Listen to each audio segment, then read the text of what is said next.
بسم اللہ الرحمن الرحیم. میں ہوں ارشاد چوہان, آئی وٹنس نیوز کے ساتھ آپ کی خدمت میں حاضر ہوں. آج ایک عجیب سانحے کا دن ہے کہ آج پرویز مشرف کی ڈیتھ ہوئی ہے, اور میں کیونکہ اس کو بڑا کلوزلی واچ کرتا رہا ہوں, اس کے دور حکومت کو بھی اور اس کے آنے کو بھی, اور کارگل وار سے میں تمام صورتحال کو دیکھ رہا تھا. تو ان دنوں میری پوسٹنگ جو تھی وہ ہارون آباد میں سبزی منڈی برانچ میں تھی, تو جس کا مینیجر کا تعلق مسلم لیگ نواز گروپ سے تھا, سعید ان کا نام تھا. تو میں نے جو حساب لگایا تھا وہ یہ تھا کہ نومبر میں اس کے الیکشن تھے سینٹ کے, تو یہ غالباً 13ویں ترمیم تھی. اس وقت یہ کرنا چاہتے تھے جس کے تابع یہ امیر المومنین بننا چاہتے تھے نواز شریف صاحب.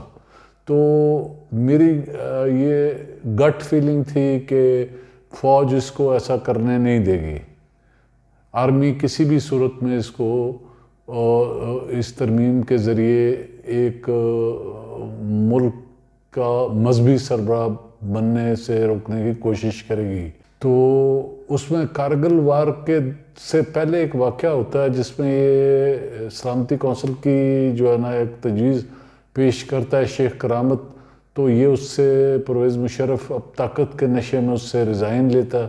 تو فوج کے اندر اس کی ریزائنمنٹ تو موجود تھی پہلے سے کہ اگر اس نے اب ایسا کوئی اقدام اٹھایا تو کور کمانڈرز نے اور خصوصاً پرویز مشرف نے بننے کے بعد, اور یہ کارگل وار ہو چکی تھی جس پر نواز شریف نے جا کر امریکہ میں سرنڈر کیا, اور اس کا نقصان یہ ہوا کہ پہلے تو اسے اجازت دینی نہیں چاہیے تھی کہ ہم کشمیر کے اندر انٹروین کریں اور انٹرنیشنل بارڈر کو کراس کریں.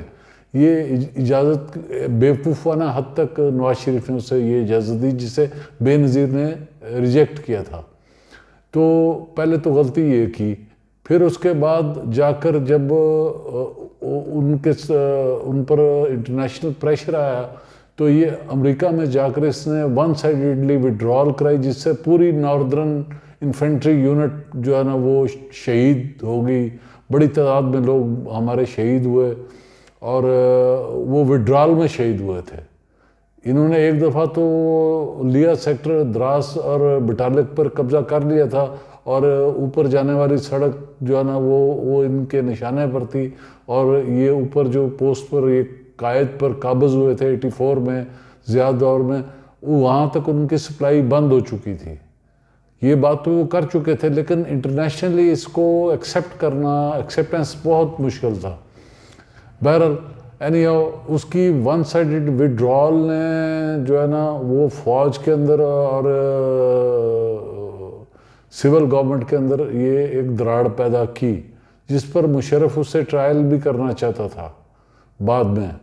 اس کا اظہار بھی کیا اس نے, لیکن پرویز مشرف نے اس کو بہرحال اپنے کور کمانڈرز سے یہ بات کی. کچھ چائنا کے سے وہ بات چیت کر رہے تھے پرویز مشرف اور شاہد عزیز, جو یہاں غالباً اس کے سی جی ایس تھے. تو اس گفتگو کو ٹیپ کو پہنچایا گیا نواز شریف تک, جس میں پرویز مشرف نے نواز شریف کو برا بھلا کہا تھا. تو اس لیے یہ لوگوں نے یہ بات طے کی ہوئی تھی کہ جیسے ہی یہ ملک سے باہر ہوگا تو اس کو ہٹا دیا جائے, اور ایسا اقدام انہوں نے 12 اکتوبر کو کیا. اب 12 اکتوبر کو کہ میرے ذہن میں نومبر تھا, لیکن وہ 12 اکتوبر انہوں نے کر دیا. اب 12 اکتوبر کی جو اس دن کا جو واقعہ ہے جو ہے وہ آپ ذرا غور سے سنیں. میں اسلام آباد میں اپنے ایک دوست سے بات کر رہا تھا, وہ مسلم لیگ نواز سے اس کا تعلق تھا. تو اس نے جب پہلے خبر چلی کوئی 4 بجے قریب کہ جی پرویز مشرف کو ہٹا کر بٹ کو بنا دیا گیا آرمی چیف, تو اس نے کہا جی لو جی دیکھو اسی پھٹے چک دیتے گئے نے. یہ غالباً شجاع آباد سے یہ جا رہے تھے, نذیر ناجی اور یہ اس طرح کے لوگ ان کے ساتھ تھے. حسین نواز اس سے تقریر لکھوا رہا تھا کہ بھی یہ تقریر کی جائے گی اور اس طرح اس کو ہٹایا جائے گا، تو وہاں بھی راستے میں بھی یہی گفتگو کہ پھٹے چک دو. تو یہ پھٹے چکنے والے لوگ جو تھے یہ انہوں نے اپنا کام کیا. لیکن مشرف صاحب جو تھے وہ جب واپسی ان کی ہوئی ہے سری لنکا سے، تو یہاں سے رانا مقبول کی قیادت میں انہوں نے پولیس کو بھیج دیا کہ جائیں جی آپ آرمی چیف کو اریسٹ کر لیں، اور پھر وہاں جہاز کو اترنے نہیں دیا. باقی تو وہ معاملہ اب سارا چل رہا ہے کہ جو کچھ ہوا. پھر وہاں پر مقامی جو کور کمانڈر تھے عثمانی صاحب، مظفر عثمانی صاحب اور بریگیڈیئر افتخار نے ایئرپورٹ کو کور کیا اور مشرف کو سیفلی اتار لیا گیا. اور پھر ان کو 21 سال سزا ہوئی. پھر جو ان کا حشر تھا ان کو ہتکڑیاں لگا کر کراچی لانڈی جیل میں بند کر دیا گیا. تو یہ جو سی ٹی بی ٹی تھے دونوں، چھوٹی ٹینڈ بڑی ٹینڈ، جو ان کا حشر تھا، جو ان کا حال تھا، وہ ہم نے دیکھا ہے. پھر ان کے لیے ان کی بیگم صاحبہ باہر نکلی اور انٹرنیشنل پریشر بل کلنٹن سے ڈلوایا گیا. کچھ جو شہزادہ عبداللہ تھے انہوں نے ان پر جو ہے نا عنایت کی اور مشرف کو ذاتی طور پہ کہا. مشرف سعودی عرب کی بات کو نہ ٹال سکے. میں ایک بات کا کریڈٹ دوں گا مشرف کو، کئی باتوں کا کریڈٹ دوں گا کہ مشرف نے کے دور کے اندر ایک تو ٹرکل ڈاؤن اکانومی رہی اور نیچے تک پیسہ آیا اور لوگوں تک ملا پیسہ. بالکل اس میں کوئی شک اور شبے والی بات نہیں ہے. دوسرا وہ کرپٹ نہیں تھا، اس نے کوئی جزیرے نہیں لیے، اس نے کوئی اپنی جو ہے نا جائیداد نہیں بنائی. ایک فلیٹ کے اندر وہ بیچارہ اب دنیا سے رخصت ہوا ہے. بہرحال تو یہ صورتحال رہی ہے. تو اس کے بعد آپ دیکھیں اس کا دور کہ یہ چینلز کو آزاد اس نے کیا، میڈیا کو آزاد اس نے کیا. ان چینلز کو جیو آیا، اس میں ARY آیا اور بے شمار چینلز آئے. کمپٹیشن ان میں پیدا ہوا اور لوگوں نے اسی پر تنقید کی. یہی میڈیا اس کے پیچھے لگا. لیکن آپ اس بات کو ذہن میں رکھیں کہ اس تحریک کو ری فیول جو وکلا تحریک چلی اس کو چلانے میں اس کا ہاتھ تھا پرویز کیانی کا. اس نے اس کو ہاتھ ملاتے ہوئے اشارہ دیا، اس کی ہتھیلی کو کھجایا کہ تم تکڑے ہو، افتخار چودھری کو انکار کرو. تو جہاں سے یہ معاملہ شروع ہوتا ہے پھر اس تحریک کو ری فیول کیا گیا. پیسے کے 2 سال یہ تحریک چلی. اس میں میڈیا کا وہی میڈیا پڑ گیا مشرف کو پیسے لے کر، اور وہی جو تھا تحریک جو وکلا کی چلی اس کو ری فیول پیسے، بے پناہ پیسہ نواز شریف نے دیا. یہ بات میرے ذاتی علم میں، کیونکہ لاہور کے اس وقت جو صدر تھے، میں اب نام نہیں لیتا، میرے ذاتی دوست ہیں، میں نے ان کا داخلہ کرایا تھا. میرے بہت اچھے دوستوں میں سے وہ مجھے بتا چکے ہیں جب بے نظیر پاکستان آئی ہے تو اس وقت NRO جو ہوا مشرف کے ساتھ وہ اس بات پہ طے ہوا تھا کہ یہ آئین کا حصہ بننا تھا، جس میں بے نظیر نے دہشت گردوں کے خلاف فوج نے آپریشن کرنا تھا. اس کو پولیٹیکل بیکنگ جو ہے وہ بے نظیر نے دینی تھی. اور یہی معاہدہ جو امریکہ کے اس میں گارنٹر کونڈالیزا رائس تھی اور مارک لائل گرانٹ UK سے تھے. لیکن اس کو سبوتاج بھی کرنے میں جو سب سے اہم رول ادا کیا وہ اس میں ڈک چینی گروپ نے کیا، جس کا ملازم کارزئی تھا اور اس کے رابطے ادھر زرداری کے ساتھ تھے. زرداری 2006 میں امریکہ میں تھا، جو وہاں ڈک چینی گروپ کے ساتھ یہ معاملات کر چکے تھے. اب آپ یہ بہت لمبی بات ہے، اس پہ تو بعد میں بات ہم کریں گے. اب فی الحال پرویز مشرف پر ہم بات کریں گے کہ اس نے اپنے دور کے اندر کیا کیا. یہ مجھے یاد ہے 2001 میں انہوں نے بلدیاتی نظام دیا. وہ جمال نقوی صاحب تھے، ان کے جنرل جمال نقوی، انہوں نے یہ ڈیزائن کیا. بہرحال یہ ایک بڑا زبردست ڈیزائن تھا جس میں بیوروکریسی کو یہاں تک کہ DC اور SP کو DPO کو بھی ان کے ڈسٹرکٹ نمائندوں کے انڈر کیا گیا. لیکن بہرحال یہ زیادہ طاقتور ثابت ہوئے اور پھر وہ تحریک نے مشرف کو کمزور کیا. جو دور اس کا گزرا 2001 میں جب یہ سسٹم آیا ڈسٹرکٹ ناظمی کا اور تحصیل ناظمی کا، بے پناہ ڈیولپمنٹ کے لیے فنڈز دیے گئے کراچی کے اندر خصوصی طور پر. یہ مصطفیٰ کمال وہاں اس وقت بنا. بہرحال اس میں کچھ برائیاں بھی ہیں. اس میں ایم کیو ایم کے ایسے لوگوں کو چھوڑا گیا جس کا میں آج بھی حامی نہیں ہوں، جو قتل میں 8,000 سے زائد لوگ تھے جن کو چھوڑا گیا. بہرحال وہ ایک اچھا فیصلہ نہیں تھا، اس کو اس حد تک نہیں کرنا چاہیے تھا. بے نظیر نے تو اس بات کو طے کر دیا تھا کہ وہ صرف عوام کے لیے اس ساتھ میں. اس نے زرداری کے رول کو ختم کر دیا، مکمل طور پہ ختم کر دیا. کوئی رول نہیں تھا زرداری یا اس کے خاندان کا. اس لیے یہ باتیں ساری طے ہو چکی تھی. اس کے زرداری کے ریڈ وارنٹ بھی نکل چکے تھے. امریکہ کے اندر وسیم افضل تھے غالباً، یا اس کے نیب کے ڈپٹی کوئی غالباً چیئرمین تھے، تو ان کی طرف سے نکلے اور یہ وہاں پر رہا بھی میرے ایک ذاتی دوست کے گھر میں. اسی نے اس کو ریسکیو کیا اور اسی کے قریب پاس رہا یہ کافی عرصہ. تو مجھے معلوم ہے جو جائیداد پھر اس کے نام پہ شفٹ کی، اس میں کتے بھی تھے، یہ سارا کچھ تھا، سارے معاملات تھے.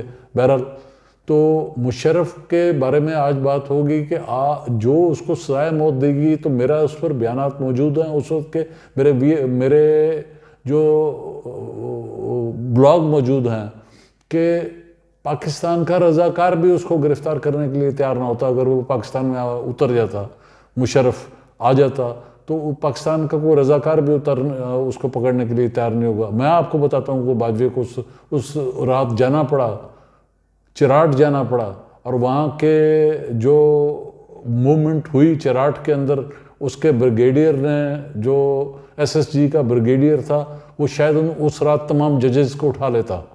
تو اس لیے یہ بات ذہن میں رکھنی چاہیے کہ کوئی بھی ایسا آرمی کے اندر، یہ مشرف اس کو باجوے کو یہ بات ان کو گارنٹی دینی پڑی، اور اس کے بعد پھر وہ معاملات کو ختم کیا گیا اور اسٹیٹ نے اس کو واپس لیا اس کیس کو. وہ ایک باعث کیس تھا. وہ سیٹھ اکرم نے جو اس کا فیصلہ کیا انتہائی غلط فیصلہ تھا وہ.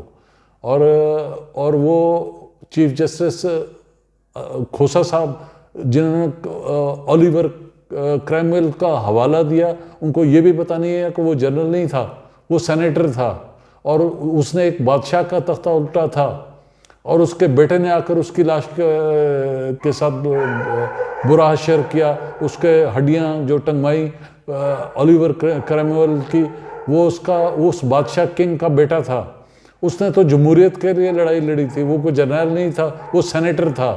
تو جج صاحب نے، جو ہمارے چیف جسٹس کھوسا صاحب ہیں، پتہ نہیں انہوں نے کہاں پڑھا یہ کہ وہ جنرل تھا، اور اس کی جو ہے نا اس کو اس کی نقل اتاری گئی. گو میں اس بات کا، اس کی کچھ پالیسیز کا مشرف کی میں بھی سخت مخالف ہوں. کراچی میں ایم کو یہ سپورٹ اور وہ طاقت نہیں دینی چاہیے تھی جو مشرف نے دی، جس کے وجہ سے وہ کراچی میں جو قتل و غارت گری ہوئی ایم کیو ایم نے کی، اس کا میں بالکل سخت مخالف ہوں. جو وکلا کو جلایا گیا اور لوگوں کو مارا گیا، جس میں پیپلز پارٹی کے لوگ بھی مارے گئے، اور میں اس بات کا انتہائی سخت مخالف ہوں. یہ کچھ غلطیاں ہوئیں. بگٹی صاحب والا معاملہ بالکل 80 سال کے بزرگ کو مارنا انتہائی غلط بات تھی. یہ بھی ان کا غلط اقدام تھا.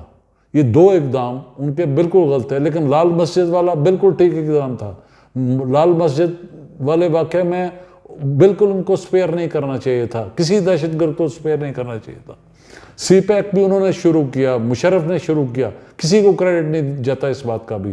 سی پیک بھی وہ اس شخص کے کہنے پر چائنا نے تمام معاملات کیے. پھر یہ ڈیمز جو بنائے گئے، منڈا ڈیم تھا یا دوسرے ڈیمز کے جو معاملات کیے، پھر وہ کچھی کینال جو بنائی گئی بلوچستان کے اندر، اس کا کام شروع کرایا، یہ سب مشرف کی کارنامے تھے. اسی نے یہ تمام کیے، اور بہت پیسہ آیا. گو دہشت گردوں کو یہاں سے پکڑا گیا، بالکل ٹھیک پکڑا گیا. خالد شیخ محمد کون ہوتا ہے جو پاکستان کی سرزمین استعمال کرے اور وہ پنڈی سے پکڑا جائے، اور آپ حملہ کرتے ہیں، 9/11 کرتے ہیں پاکستان کی سرزمین کو استعمال کر کے، اور پوری دنیا کو ہمارے خلاف کر دیتے ہیں. تو مشرف کو بالکل، ہاں، اس کو ضرور اس کی کچھ شرائط طے کرنی چاہیے تھی امریکہ کے ساتھ. کچھ اپنے معاملات کو بہتر طریقے سے ڈیل کرنا چاہیے تھا، وہ انہوں نے نہیں کیا. وہ کچھ کمزوری ہوگی، ہوتی ہے انسانوں میں، لیکن بہرحال اوورآل اگر دیکھا جائے تو وہ ان کا ایک بہترین دور تھا. مشرف کا مالی طور پر بھی لوگوں کے لیے خوشحالی تھی یہاں پر، اور لوگوں کو جمہوری حقوق بھی حاصل تھے. ان کو اپنے مخالفین کو مارا بھی نہیں اس نے، کسی کو قتل نہیں کیا، کسی کو جیلوں کے اندر اس طرح دبایا نہیں. صرف ان چند لوگوں کو جنہوں نے انتہائی حالات خراب کیے، جس میں یہ ابھی ان کا جاوید ہاشمی ہے یا اس طرح کے اور 2-4 لوگ تھے، ان کو گرفتار کیا. اس سے زیادہ کسی کو کچھ نہیں کیا اس نے، کسی کو کچھ نہیں بولا. اور جو تحریک چلی وہ بھی ISI کے اس وقت کے کمانڈر، اس وقت کے چیف کی اما پر چلائی گئی، اور اس کو ریفیول کرنے میں سب سے زیادہ ہاتھ نواز شریف کا. بے نظیر نے میرے سامنے یہ بات اس وقت کے لاہور کے صدر کو بلا کر کہی تھی، کیا اس تحریک کو واپس کیا جا سکتا ہے، کیا ہم اسے ریورس کر سکتے ہیں. وہ کیوں کہا تھا؟ یہ بات میرے سامنے ہوئی تھی. بے نظیر کسی سٹیج پر یہ چاہتی تھی کہ اس تحریک کو جب چاہیں ہم روک دیں، لیکن یہ تحریک اس وقت تک نواز شریف ہائی جیک کر چکے تھے.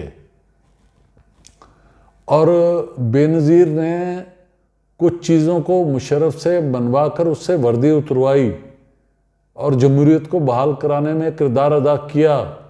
وہ آئین کا حصہ بننا تھا NRO، اس پر بے نظیر کے دستخط موجود تھے. اس کو انہوں نے عدالت میں ڈیفینڈ نہیں کیا، کرنا چاہیے تھا اس پہ ان کی قائد کے دستخط تھے. وہ اس میں کچھ غلطیاں ضرور تھی، لیکن سب نہیں تھی. بہرحال اب اس پہ آگے میں جو بے نظیر کی شہادت کی ہے وہ میں اگلے ویلاگ میں کروں گا. وہ میں پیپلز پارٹی کے ریفرنس سے جو میں ویلاگ کر رہا ہوں اس کے اندر کروں گا. وہ پرویز مشرف کے کھاتے میں جو یہ ڈالتے ہیں، وہ تو وکٹم ہے اس بے نظیر کی شہادت کا. بے نظیر وکٹم ہے، پاکستان وکٹم ہے، اور پیپلز پارٹی وکٹم ہے، اور مشرف وکٹم ہے. یہ لوگ وکٹم ہیں بے نظیر کی شہادت کے. آصف زرداری وکٹم نہیں ہے، وہ تو اس کا بینیفیشری ہے. باقی لوگ تمام بینیفیشری ہیں جو آج تک 15 سال سے بیٹھے ہوئے ہیں اور سندھ کو انہوں نے جہنم بنا کے رکھ دیا ہے. وہ سب اس نظام کے بینیفیشری ہیں. اس لیے ہم اس بات کو تسلیم نہیں کرتے. اسی لیے پنجاب کو جب بے نظیر کی شہادت پر پنجاب نے ووٹ دیا پیپلز پارٹی کو، بے تحاشا ووٹ دیا، اقتدار دیا 40 سال بعد، تو اس زرداری نے اپنی صدارت کے لیے نواز شریف اس کو بیچا. جب آپ نے اپنے ووٹ کو، اپنے ووٹر کو بیچ دیا، اپنے الیکٹڈ لوگوں کو بیچ دیا، تو آپ کیسے سمجھتے ہیں کہ پارٹی یہ بچ جاتی؟ پورے 3 صوبوں سے آپ کا صفایا ہونا تھا، وہ ہو گیا، اور یہی لوگ گئے ہیں PTI کے اندر. آپ کا ووٹر پیراڈائم شفٹ ہوا ہے. ابھی تک آپ اس بات کو تسلیم کرنے کے لیے تیار نہیں ہیں. آپ سمجھتے ہیں کہ اسٹیبلشمنٹ نے کیا. اسٹیبلشمنٹ نہیں کیا. اسٹیبلشمنٹ تو اندر گھس گئی تھی جب بے نظیر کی شہادت ہوئی ہے. وہ تو باہر نکل نہیں سکتے تھے، وہ تو بات نہیں کر سکتے تھے. یہ سب کچھ کیسے ہوا، اس پر طویل بحث ہے. ہم کریں گے اس پہ بات، اور ہوتی رہے گی اس پہ بات. اس کے ساتھ ہی میں آپ سے اجازت چاہوں گا.